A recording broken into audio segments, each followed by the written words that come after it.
Ele quer ser adorado. A Bíblia diz: quem entenderá o coração do homem, ou o que está na mente do homem, a não ser o Espírito do mesmo? E a Bíblia diz: assim também é com Deus. Ninguém entende as coisas que estão no coração de Deus, a não ser o Espírito de Deus.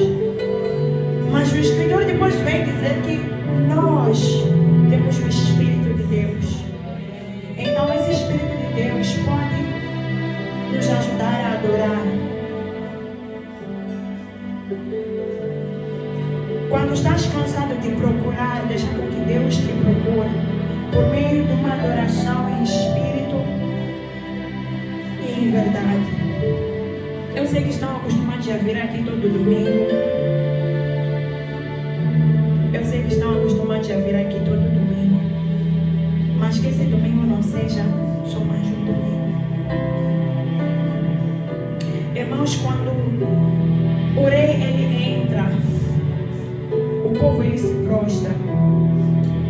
O povo não se prostra simplesmente porque ouviu ou sentiu um arrepio, ou que o povo se prostra simplesmente porque sabe que o rei está aqui. E eu, sem querer os forçar a fazer coisas que não querem fazer, quero pedir para que toda a igreja se ajoelhe, reconhecendo que Deus, o Rei dos Reis, o Rei da nossa vida, Ele está aqui. De novo, tu não precisas esperar com que uma adoração toque teu coração para te prostrar diante de Deus. Não, só precisas reconhecer que estás diante do Rei dos Reis. Ora e peça a Ele com que este ponto seja diferente para ti, com que este ponto seja diferente para a tua vida.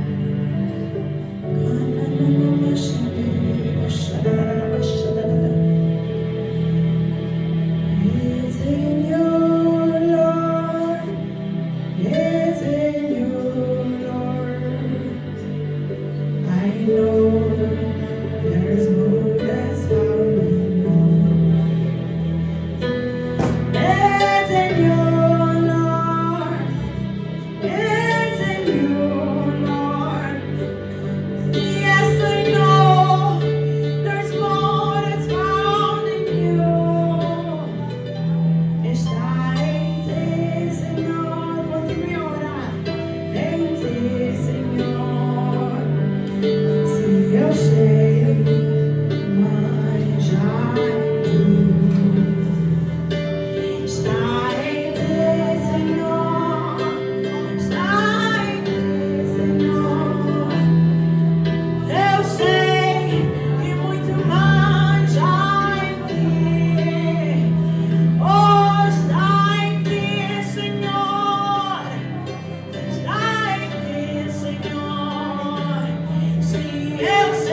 Jesus, nós oramos e te agradecemos. Amém. Vamos tomar os nossos assentos.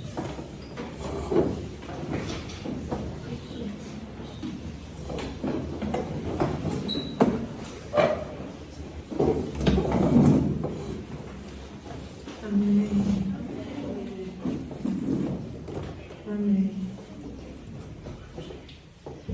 Então, como todos nós sabemos, nós estamos no mês do que da graça,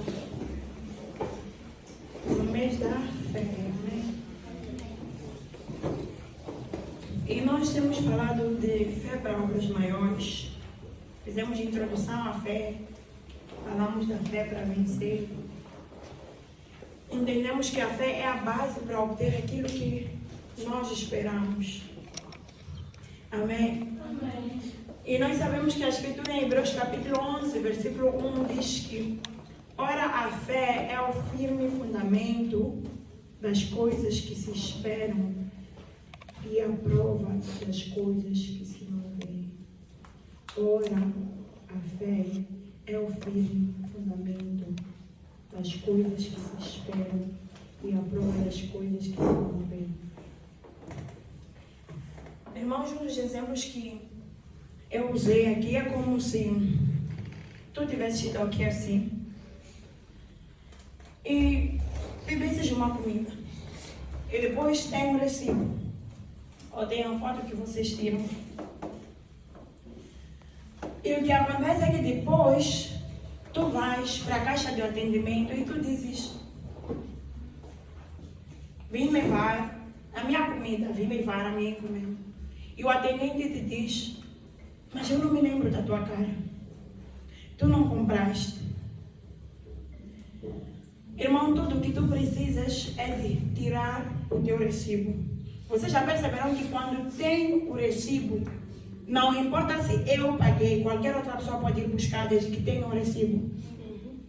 Então a fé é esse recibo. É que Deus, quando tu mostras a tua fé, Ele não olha para a tua cara. Ele não quer saber se foi de Nessa ou se foi Gideão. Ele só quer saber a fé. Então eu vou operar. Amém? Amém. Então se tu e eu nos apresentarmos diante de Deus e suponhamos que algum irmão tenha uma dor de cabeça, eu até posso ser vossa ministra e eu oro por aquela pessoa e tu oras por aquela pessoa. Se eu não tiver fé, Deus não está ali a dizer: ministra Eclésia, pastor Paulo. Não. Deus vai olhar e vai responder a quem teve fé. Amém? Amém. As Escrituras dizem que Deus, Ele não faz acepção de pessoas. Isso está em Atos 10, 34. E abrindo Pedro a boca, disse: reconheço por verdade que Deus não faz acepção de pessoas. O que é que isso significa? A versão em inglês diz que Deus não respeita pessoas ou não olha quem.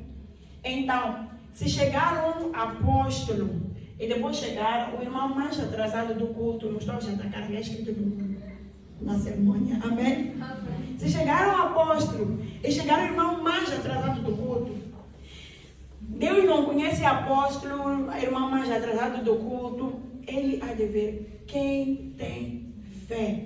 Amém? Amém.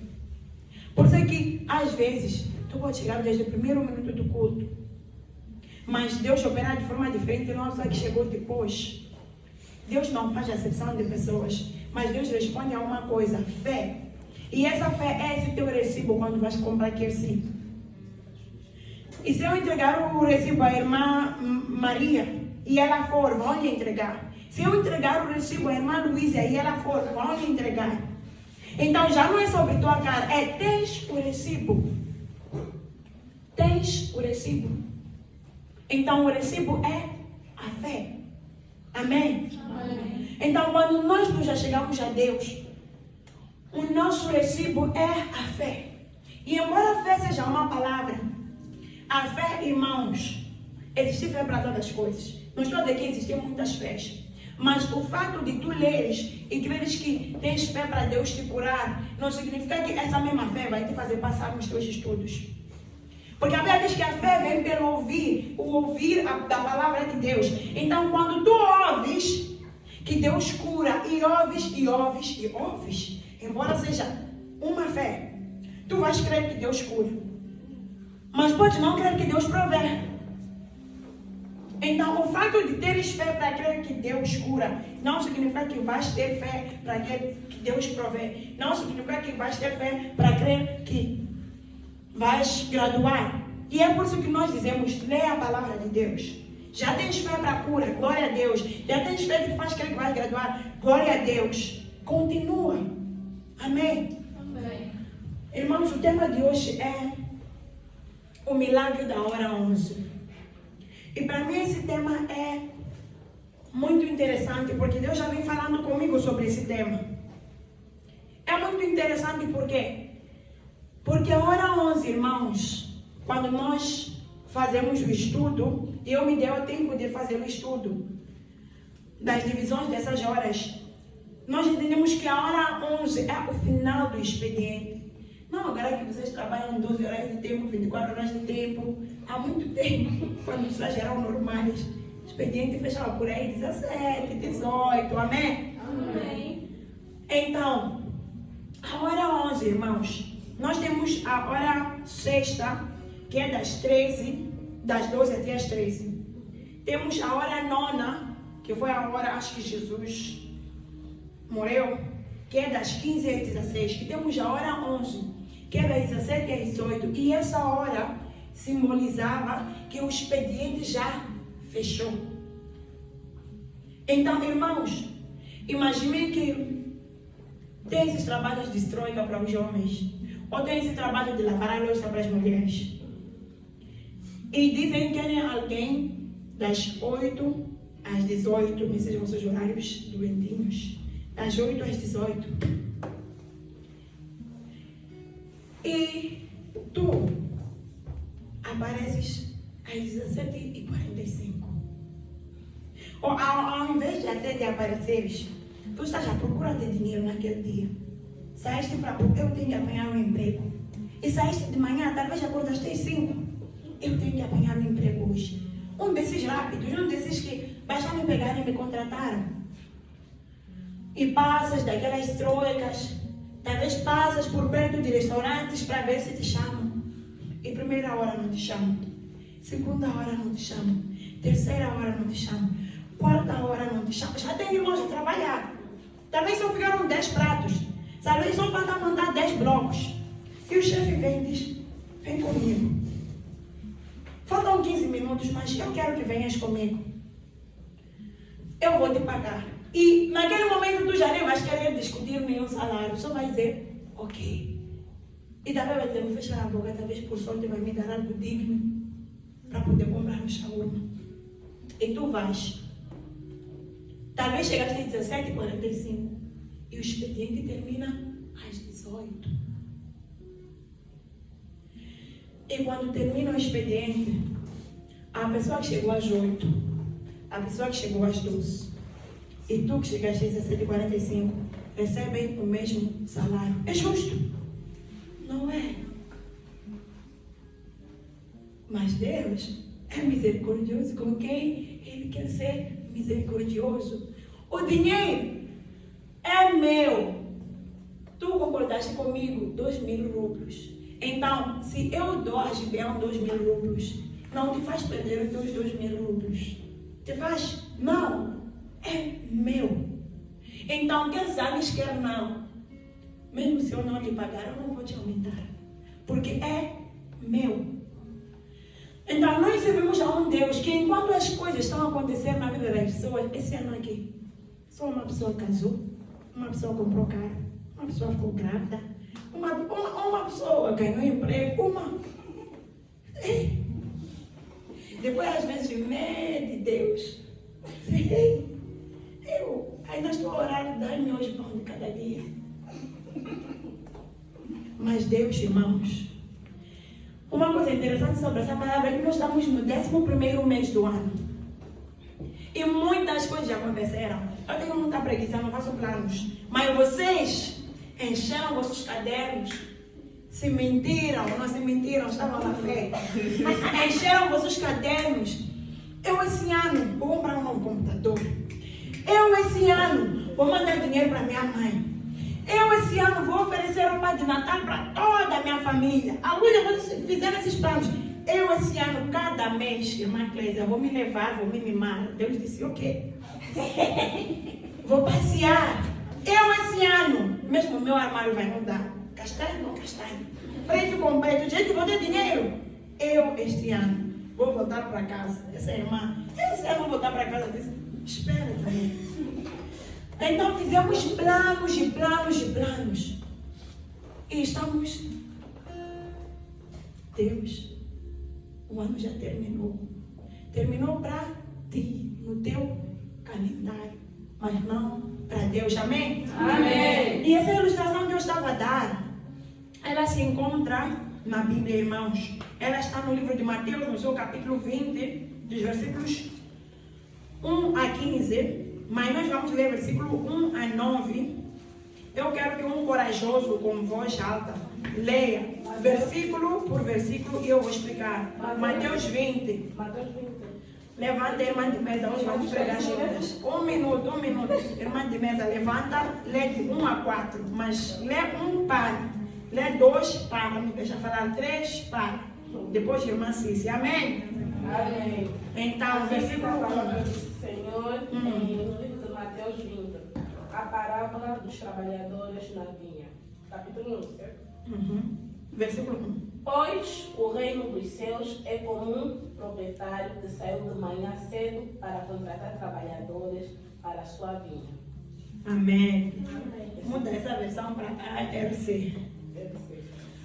ARC. Irmã Cícia, pode ler por mim.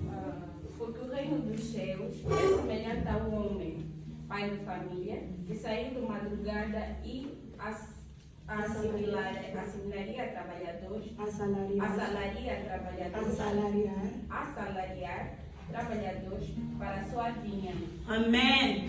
Então, irmãos, eu não sei se vocês conseguem perceber, esse senhor, esse homem, esse pai de família, ele quando saiu de casa dele, ele disse, hoje quero dar dinheiro a alguém. Estão a entender? Hoje quero pagar alguém.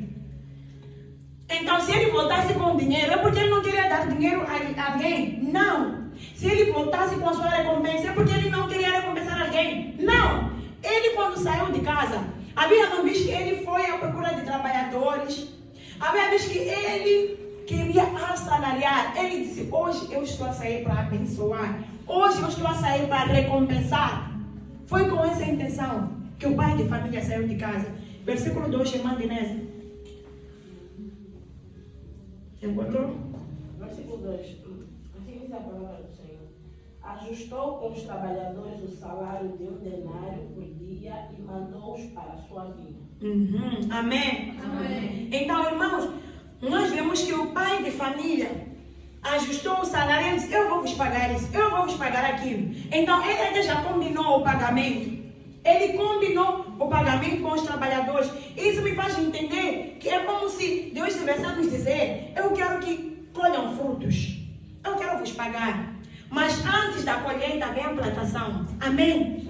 Então, antes de receber o salário, tens que trabalhar. Mas olha, o salário já existe. Amém? Isso é o que o versículo 2 diz. Versículo 3, irmã Cícia. E saindo perto da hora terceira, viu outro homem que estava ocioso na peça. Na praça. Amém. Então, irmãos, nós vemos que o pai de família, primeiro ele saiu, significa que os seus olhos já estavam abertos para ver. E ele viu, tem um homem ali. Talvez está preocupado com as suas finanças, talvez está preocupado com a sua família, talvez não sabe o que comer. O homem não sai, só fica sentado com esses meninos que não batem meio de cabeça. Então ele pensou, eu vou empregar a esse homem. E ele chamou aquele homem. Amém? Ele chamou aquele homem. Ele enviou. Vai. Então, no versículo 2, ele chamou os da hora que eram por aí 8 horas. Depois chamou mais outro homem, no versículo 3. Amém? Amém. Vamos continuar, versículo 4. Assim diz a palavra do Senhor. E disse-lhes: ide também vós para a vinha e darei-vos o que for justo. E eles foram. Amém. Obrigada. Podem sentar. Então, quando o irmão do 5 diz, saindo outra vez, perto da hora sexta e nona, fez o mesmo. E saindo perto da hora 1:10, que é a hora 11, encontrou outros que estavam ociosos e perguntou-lhes: por que estáis ociosos todo o dia? Amém? Amém. Vocês que têm internet, qual é o significado da palavra ocioso? Amém? Então eles estavam a pensar: estou a ficar aqui como alguém inútil. Vou fazer o que pela minha família? Vou fazer o que pela minha família? O que eles vão comer? O que eles vão comer? E eu quero chamar a tua atenção para algo muito importante. Embora o tempo estivesse a passar, porque normalmente iam contratar as pessoas talvez às 7, às 8. Irmãos, naquela época não é essa época que temos WhatsApp, que temos grupo. Aquela época é como, aqui é um pouco mais civilizado. Tem, por exemplo, na Krasnodar, quando te chamam para ir trabalhar na Wildberries, tem paragens em que o carro passa. E se o carro diz que vai passar às 7h15, o carro passa às 7h15. Você é africano, chegar às 7h16, vai subir táxi de 1.000 e tal rublos para ir para um lugar que está a 1 hora de tempo de distância. Não sei se vão entender. Então eu quero que use esse sistema na vossa cabeça aqui. O carro já havia passado às 8, mas aqueles pais de família estavam, não. Voltar para casa, sem dinheiro para alimentar os meus filhos. Voltar para casa sem minha bênção. Voltar para casa sem meu milagre. Voltar para o meu país porque as coisas estão me ameaçando. Não. Não. Eles tinham esperança, irmãos. Mas de todos, o que mais me surpreende é o homem que ficou até a hora 11. Como é que tu ficas até... É como se ele tivesse esperança. Porque, irmãos, quando já não tens esperança, tu vais para casa, te trancas no quarto, choras. Quando já não tens esperança, decides que, embora a depressão não seja boa, tu queres ficar deprimido. Quando já não tens esperança, tu começas a murmurar. Mas esse homem, é como se ele tivesse a fé de que algo vai acontecer. É como se ele cresce que eu não vou voltar para casa assim. Ele esperou até a hora 11. E o pai de família, que estava à procura de pessoas para abençoar, porque Deus está à procura de pessoas para abençoar. Sim, nossa relação com Deus não é sobre troca, não é sobre o que Deus dá ou o que Deus não pode dar. Mas Ele, como um bom pai, quer te abençoar. Amém? Mas será que tu pode ser paciente como este homem? Esperar até a última hora, até o último minuto? Será que tu consegues esperar? Será que tu consegues? Nós somos estudantes, vamos passar por isso. Tu consegues ir à primeira, segunda, terceira, quarta, quinta chamada e não desistir de dizer irei à sexta? Porque alguém quando chega na quinta diz, nem vale a pena ir à sexta. Será que tens paciência? Será que tu consegues entrar, pedir um emprego aqui, acolá, sem rejeições no Heheru e ainda dizer que eu vou tentar mais uma? Então, irmãos, não é que Deus não queira fazer por nós. Eu nem sei na vida de cada um de vocês por que vocês precisam aplicar fé. Não sei que milagre vocês precisam. Não sei se é cura. Não sei se é bênção, se são finanças. Não sei. Mas será que vocês conseguem esperar e crer em Deus? Às vezes, talvez não são coisas para vocês. São para a vossa família. A transformação de um irmão. A conversão de uma mãe, de um pai. Mas será que conseguem esperar? Será que conseguem esperar sem dizer, também quando Ele quiser vai fazer? Porque tem momentos em que nós dizemos, seja feita a tua vontade, mas não porque realmente queremos a vontade de Deus, mas porque estamos cansados de esperar, irmãos. Então nós, quando falamos do milagre da hora 11, nós estamos a falar de uma hora que, humanamente falando, é o fim do expediente. Já não há nada. Ninguém vai te contratar. Vai para casa. Hora 11 para alguns é precisar da assinatura de um diretor e aquele ser o último dia. E dizer um diretor está para fechar em 2 minutos, não pode te assinar. ou o diretor já trancou a sala. Hora 11 para Abraão. Eu não sei se vocês pensam que a Bíblia é conto de fadas quando dizemos que o pai Abraão ele tinha 100 anos quando teve Isaac. E a sua esposa tinha 99. Com 40, 35 já é um problema. Imagina 99. 100 anos. Mas Deus interviu. E a Bíblia continua a nos mostrar uma história bonita. A morte de Lázaro. Irmãos, se existe hora 12, morte de Lázaro já não era hora 11. Lázaro já havia sido morto por quatro bons dias. E para confirmar o morto só precisavam de 3 dias. Então significa que ele já estava mais que confirmado morto. Eu não sei se ossos dele já haviam começado a cheirar, não sei. Mas Deus, irmãos, Ele está aqui. Então eu quero que de forma intencional, quando eu estou a pregar, eu comece a pensar em que área da minha vida eu preciso aplicar a minha fé. Às vezes não é para Deus me abençoa, Deus me dá dinheiro, não. Às vezes simplesmente é para caminhar com Deus. Às vezes só precisa de aplicar a tua fé para poder caminhar com Deus. Para crer que Deus vai te tirar do estado em que estás. Para crer que Deus vai mudar a tua vida. Para crer que Deus pode te transformar. Para crer que Deus pode te fazer uma pessoa melhor. Simplesmente isso. Não é sempre que tu precisas de dinheiro. Não é sempre que tu precisas de finanças. Não é sempre que tu precisas de cura. Mas precisas de fé para caminhar com Deus. Porque, irmãos, uma coisa sobre Deus. Deus é mestre em fazer loucuras. Deus é mestre em te mandar fazer coisas que não fazem sentido. Deus é mestre em confundir a cabeça do homem. A Bíblia diz que a tolice de Deus é mais sábia que a nossa sabedoria. Então, enquanto você pensa, a forma de apanhar dinheiro é sair na rua e depois apanhar 100 rublos. Deus diz, não, é abrir caixote de lixo e depois apanhar 100 rublos.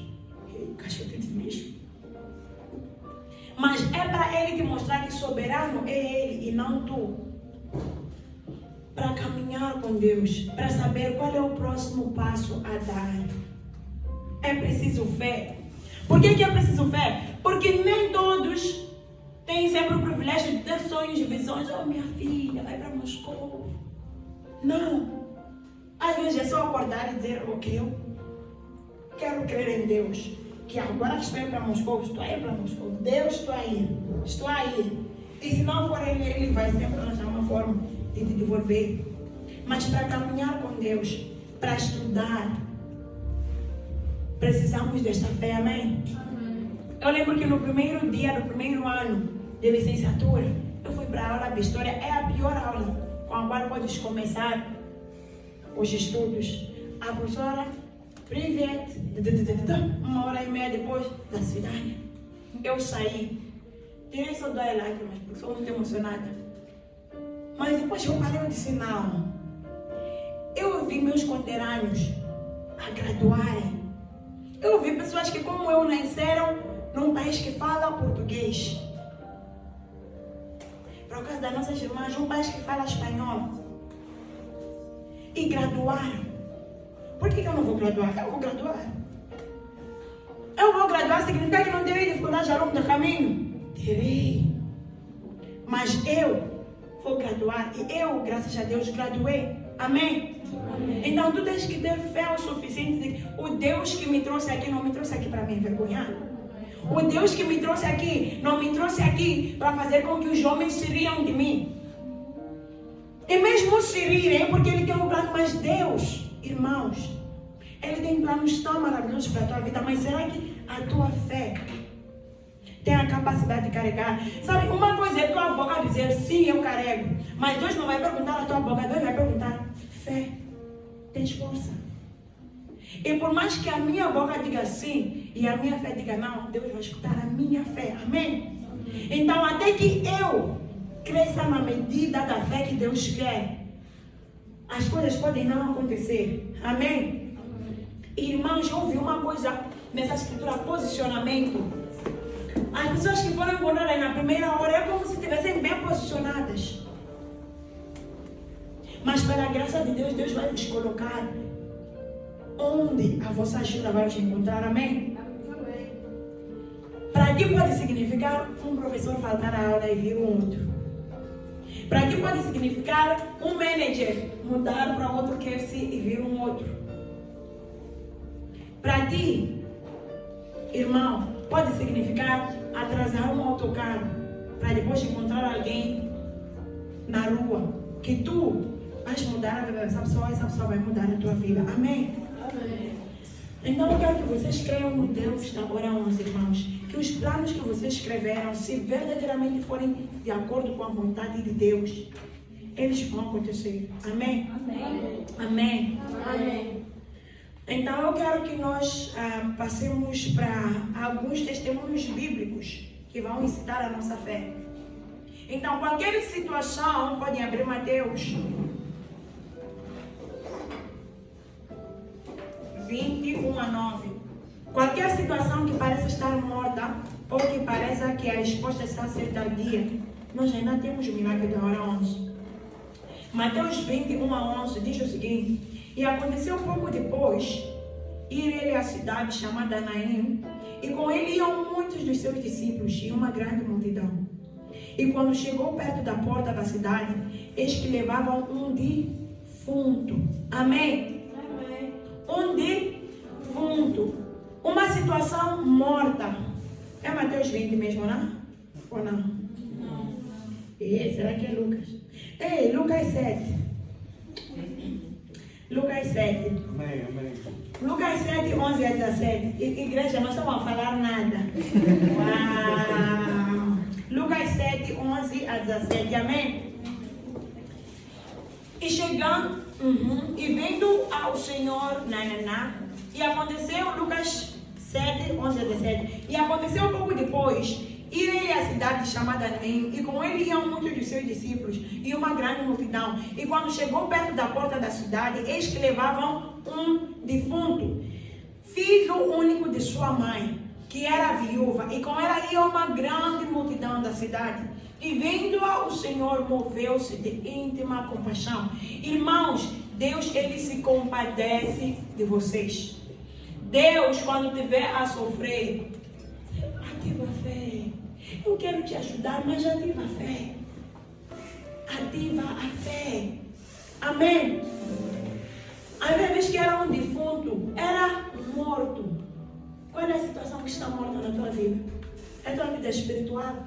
Deus pode reavivar. É tua fome para com as coisas de Deus? Deus pode reavivar. São tuas finanças? Deus pode e Deus quer.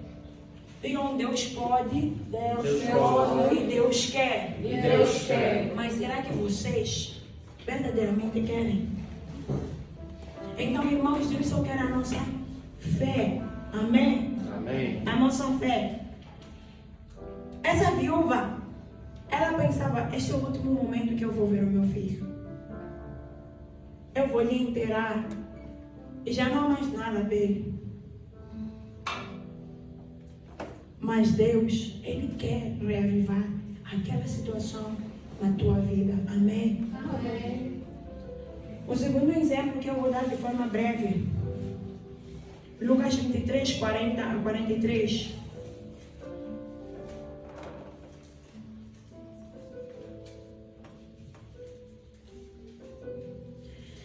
Respondendo, porém, o outro, repreendia-o, dizendo, Lucas 23, 40 a 43, tu nem ainda temes a Deus, estando na mesma condenação, e nós, na verdade, com justiça, porque recebemos o que nossos feitos mereciam. Mas este nenhum mal fez. Vou vos dar a história. E disse a Jesus, antes de chegar a esse ponto, Jesus estava na cruz e tinham dois homens perto de Jesus, um à esquerda, um à direita. E um deles fazia piadas como todos os outros. Os outros diziam, oh, salvou os outros, mas não pode salvar-se a si mesmo. Oh, tira-te da cruz. E o outro disse, eu e tu merecemos estar nesta cruz. Mas este homem, ele é justo. Ele não merece. Mas tem uma coisa muito bonita, irmãos. Esse jovem depois diz: Senhor, lembra-te de mim quando vieres em teu reino. E disse-lhe Jesus: em verdade te digo que hoje estarás comigo no paraíso. Irmãos, mas tu não vais à igreja? Não é sobre ir à igreja, mas estou a dizer para faltar ir à igreja. Mas há quanto tempo tua mente começa a te condenar? Tu pisas na igreja uma vez em cada 5 meses. Estão a pregar sobre fé, mas não é para ti. É para ti. É para ti. Porque o maior milagre que este homem teve foi a salvação da alma dele. Dinheiro, talvez teve porque era ladrão. Comida, talvez teve pelo mesmo motivo. Mas salvação. Então, irmãos, antes de até corrermos para a esquerda, para a direita, um dos maiores milagres da tua vida hoje é teres a certeza. Não assumir, não achar, não pensar que és salvo, mas teres certeza da salvação. Amém? Amém. Esse homem disse: Senhor, lembra-te de mim. Tinham dois e tinham a mesma oportunidade. O outro poderia ao menos ter dito: já que dizes que és o Filho de Deus e eu não estou a crer, será que podes me ajudar a crer? Ou mesmo se eu não crer tanto, para eu crer, será que podes me levar? Não, zombou. Irmã Eclésia murmurou: porque isso não está acontecendo? Porque aquilo não está acontecendo? Então nós vimos esse homem, irmãos. Vou ilustrar. Imagine alguém apregoado em meio à dor e usa seu último fôlego para pedir ajuda a Jesus. Será que tu hoje pode usar teu último fôlego para pedir ajuda a Jesus? Será que tu hoje pode dizer: Senhor, salva-me para quem não é salvo? Eu vou dizer isso de novo, então eu disse. Se agora eu perguntar, quem de nós tem a certeza que se Jesus voltar agora, vai aos céus? Se sabes que com certeza não vais levantar a mão, precisa aceitar a Jesus. Se sabes 2 que estás com dúvida, precisas aceitar a Jesus. Se sabes 3 que estás a pensar nos erros, pecadinhos que cometeste, precisas aceitar a Jesus. Amém? Amém. Porque não é pelas obras.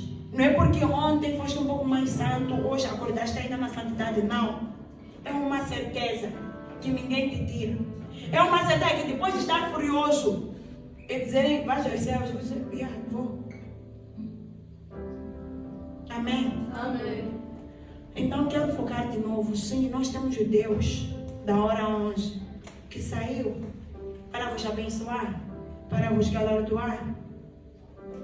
Mas temos um Deus que te amou de tal maneira que deu o seu único filho, Jesus Cristo de Nazaré, para que morresse por ti, para que se tu cresces, tu não perecesses, mas tivesses a vida eterna. Amém? Amém. Isso não é um cântico. O maior milagre que pode acontecer na tua vida é aceitar a Cristo Jesus como Senhor e Salvador e crer que quando Ele morreu, quando Ele foi enterrado, tu junto com Ele foste enterrado. Quando Ele ressuscitou, tu junto com Ele ressuscitaste. Amém? Amém. Irmãos, nós estamos para terminar, mas eu tenho que ler essa escritura.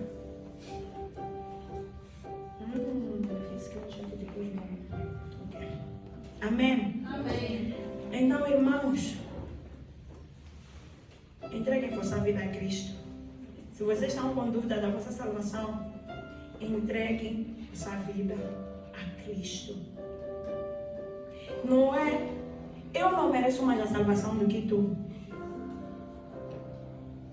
O irmão ao teu lado não merece mais a salvação do que tu. E eu sei que às vezes nós, como igreja, somos pedra de impedimento para algumas pessoas. Somos como aquele fariseu que vinha: Senhor, eu faço isso, eu faço aquilo. Mas se encontrarmos alguns de nós a nos comportarmos como aquele fariseu, se comporte como o outro homem que diz: Filho de Davi, tem misericórdia de mim, porque eu sou pecador. Não é sobre tuas obras, não é sobre o que fizeste ontem, não é sobre como acordaste hoje.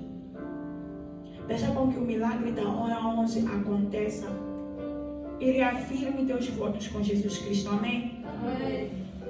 E eu quero que em 5 minutos, quem tiver um testemunho, nós já provocamos ou incitamos a fé por meio da palavra, mas quem tiver um testemunho e quiser partilhar,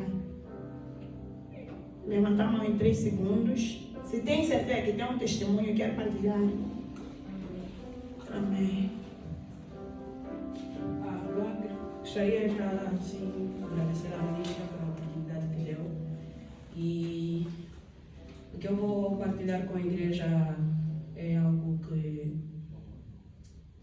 não, já processei, ministra. Já processei. Deus fez algo extraordinário, extremamente extraordinário. Eu venho há muito tempo orando em favor da minha família, especificamente da minha irmã mais velha. Ela está casada já há 5 anos e vai fazer agora em novembro, né? Dia 22, 6 anos de casamento. E, para que fique claro, ela está 5 anos casada sem ter filhos. Mas isso não porque ela não podia gerar, e era uma questão que nem os médicos entendiam, porque lhe diziam: você não é estéril, você pode ter filhos, também não entendemos por que você não tem filhos. Então, isso era um peso para ela, era um peso para a família, mas eu carreguei esse fardo por muito tempo. Eu levei isso de forma muito pessoal, e nas minhas orações eu pedi a Deus: faça alguma coisa, por favor. Porque não sei, mas imaginam vocês ser a primeira filha, no caso, menina dos teus pais, e você casada há 5 anos. Para nós africanos é uma extrema vergonha, é uma desonra. E quando eu cheguei aqui na Rússia, por todo quanto é canto onde eu ia de atividades, quando eu entrei para aí, disse, eu levava isso no meu coração. Eu dizia a Deus: eu estou aqui, eu quero servir como uma ponte de bênção, faz isso por ela através de mim. Então, na quinta-feira, quando falamos certo? Na quinta-feira eu recebi a notícia da parte dela que foi ao médico por conta de umas queixas, doenças assim, meio que ninguém percebia. Então ela foi uma consulta de rotina ao doutor e ela explicou o que estava a acontecer, não é? E essa cena de coisas de mulheres e tal. E o doutor dizia assim: ok, vai fazer um teste de urina, mas por favor faça uma ecografia, eu quero ter certeza de alguma coisa. E ela fez o teste de urina, fez a ecografia, o médico disse para ela: tu estás concebida.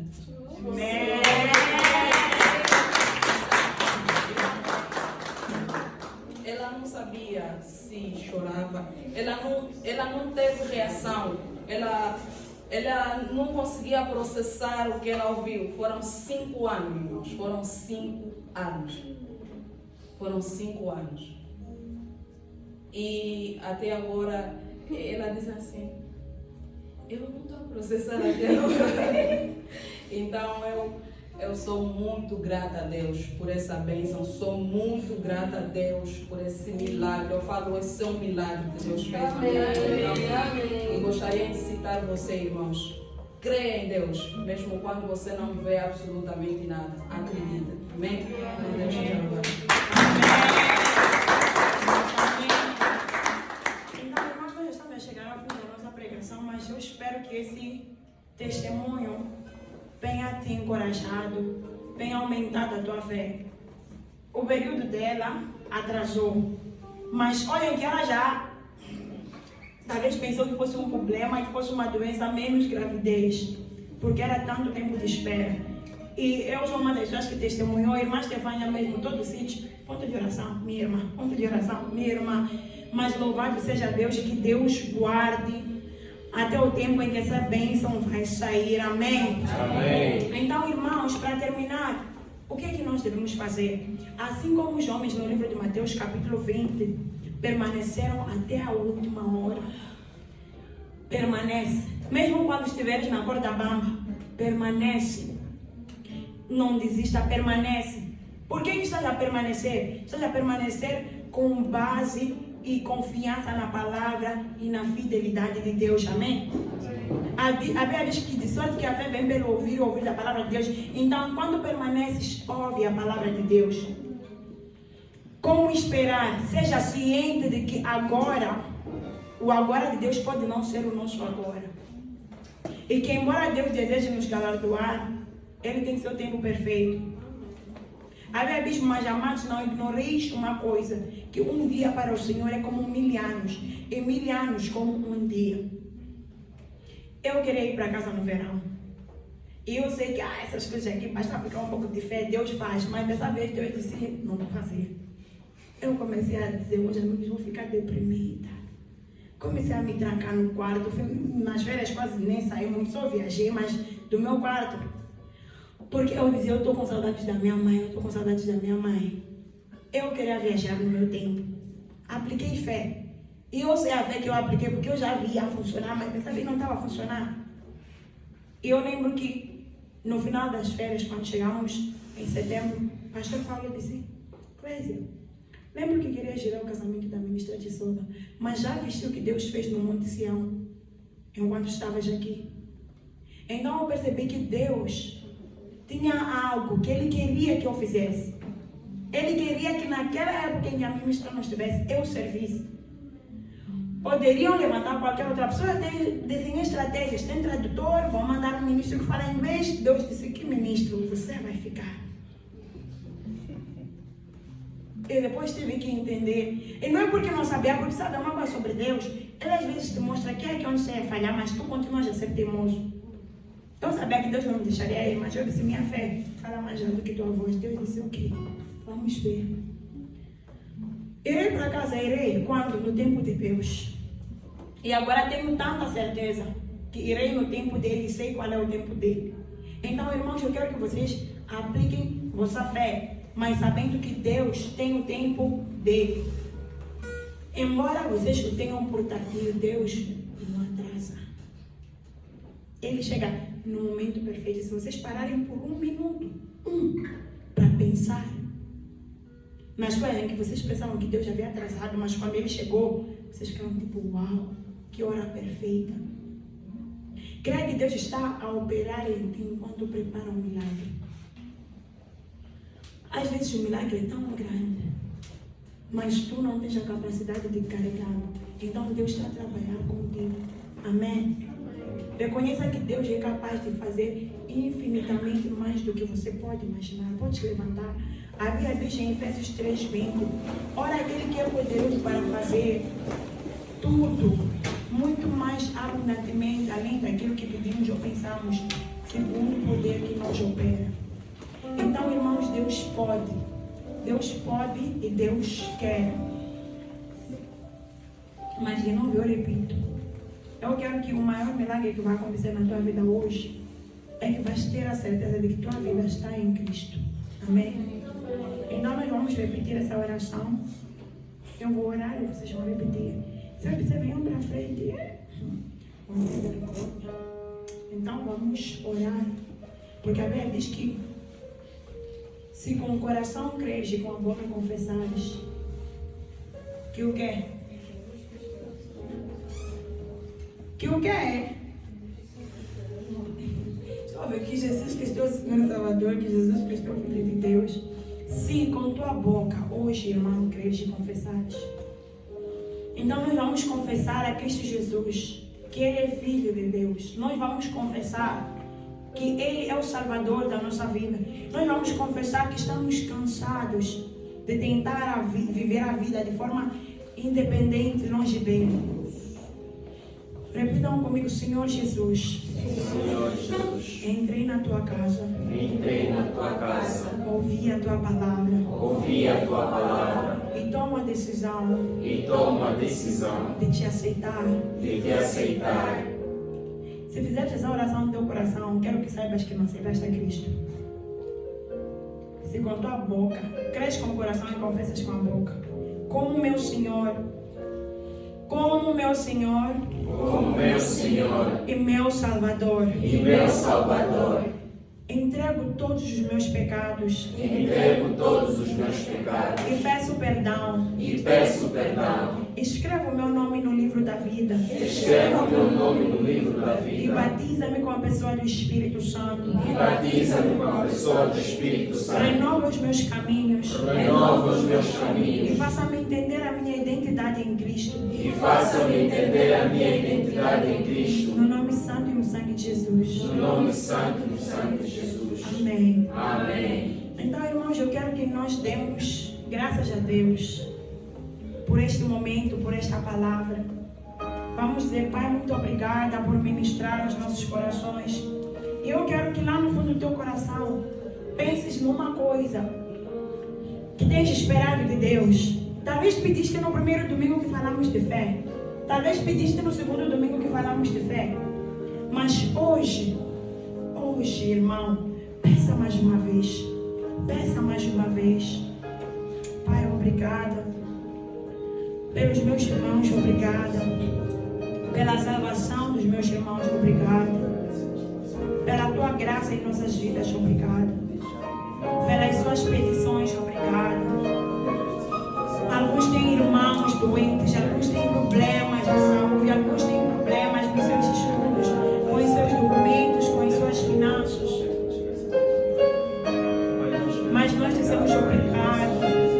Alguns estão desempregados, mas nós dizemos obrigada, porque o Deus da hora 11, o Deus que reaviva as coisas que estão mortas, está aqui hoje. Obrigada, Jesus. Obrigada, Jesus. Obrigada, Cristo Jesus. Obrigada por cada um dos meus irmãos. Obrigada pelas suas vidas. Obrigada pela sua graça e misericórdia na vida deles. Obrigada porque sem barulho, sem confusão, eles verão coisas já acontecerem. Eles verão coisas já acontecerem e dirão: grandes coisas tem feito o Senhor por nós. Por isso estamos alegres. Obrigada, Jesus. Obrigada, Jesus. Obrigada, Jesus. Porque o Senhor quer se mostrar Deus. Já não é sobre nós, mas é sobre ti. O Senhor quer se mostrar Deus nessa semana. O Senhor está a se mostrar Deus nesta semana. Então te digo muito obrigada, Pai. Muito obrigada. Porque haverão tantos milagres, tantas mudanças, tantas transformações, que a igreja dirá: o Deus da hora 11 me visitou. O Deus da hora 11 me salvou. O Deus que saiu para me assalariar me encontrou. Oh, obrigada, Jesus. Obrigada, Senhor. Obrigada, Jesus. Obrigada, Jesus. Senhor nosso Deus, Pai, nos louvamos e bendizemos o teu nome. Exaltamos, ó Pai, a tua eterna majestade, Senhor Deus. Tu és grande e glorioso, Senhor, e outro acima de ti, outro além de ti, Pai, não há, em nome de Cristo Jesus. Pai, queremos te dar graça pela tua palavra. Senhor, cremos que, ó Deus, a semente foi plantada em nossos corações, Pai. E que a entrada da tua palavra, Senhor, traga luz e entendimento em nome de Cristo Jesus, Pai. Senhor, ajuda-nos a conservar, Pai. Ajuda-nos a reter, Pai, na nossa mente, no nosso coração, Pai. Para que também, Senhor, nos seja dada graça no abrir da nossa boca, poder falar dela, Senhor Deus, com confiança, Pai. a todos quanto precisam ouvir, Deus, a todos quanto necessitam ouvir a palavra da vida, Deus, que ilumina para os nossos corações e traga paz, traga alegria no Espírito, Pai, em nome de Cristo Jesus. Obrigado, Deus, pelo vaso que usaste como instrumento em tuas mãos, Senhor Deus, Pai, para ministrar a tua igreja, Senhor Deus. Nós pedimos que a tua graça, Senhor, seja derramada abundantemente, ó Deus, por amor do teu nome, Pai, sobre a tua filha, sobre a tua serva, Deus. E seja com ela, Pai, em todos os seus caminhos, Pai. Guarde e proteja, Senhor Deus, por amor do seu nome, a sua casa, a sua família, Pai, no nome de Cristo Jesus. Esteja dianteira, Senhor Deus, dela, por amor do teu nome, Pai. Nós oramos e te agradecemos, Pai, porque tu és bom e eterna é a tua misericórdia, que dura para sempre e sempre e sempre.